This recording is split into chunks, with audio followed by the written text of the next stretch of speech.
Bible வாசிக்காதது, ஜெபிக்காதது, சபைக்கு போகாதது, காணிக்க தசமபாகங்களை தராதது, இதெல்லாம் தவறு. ஆண்டவரே நான் மன்னிச்சிருக்கேன்.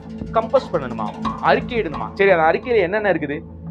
ஏதோ நம்ம செய்த குறைகளை தேவன்கிட்ட அறிக்கையிட்டு நாம மனம் திரும்புதல் உண்டாகிறது ஓகே, ஏத்துக்கலாம். ஆனா அதுல இடைச்சொல்களா சொல்லி இருக்கிறாரு. அந்த வார்த்தையெல்லாம் நீங்க கவனிச்சீங்க. சரியாக சபைக்கு வருது, நல்லா கவனிங்க. சபைக்கு நம்ம எல்லாரும் வரணும். ஆனா சபைக்கு வராததெல்லாம் ஆவி பிடிக்குமா, வந்து பிசாசு ஆவி பிடிக்குமா அப்படின்னு ஒண்ணு சொல்லுறாரு. இது எதனால சொல்றாரு?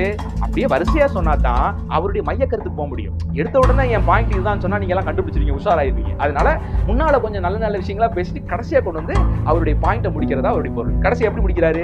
தசமபாகம் கொடுக்காதவர்கள், காணிக்கை கொடுக்காதவர்கள், இதெல்லாம் நான் கொடுக்காம இருந்ததுனாலதான் என் வாழ்க்கையில் எப்படி ஆயிடுச்சு. ஏன்னா நான் சரி பண்ணிக்கிறேன், இனிமே சரியா நான் சபைக்கு போறேன், சரியா தசமபாகத்தை கொடுத்து விடுகிறேன், சரியாக காணிக்கை அள்ளி கொடுத்து விடுகிறேன் அப்படின்னு கம்பஸ் பண்ணினா உன் வாழ்க்கையில பிசாசு கட்டிலிருந்து விடுதலை ஆகுமா? எவ்வளோ பெரிய பாருங்க, எந்த மாதிரி எல்லாம் ஏமாத்துறாங்க பாருங்க.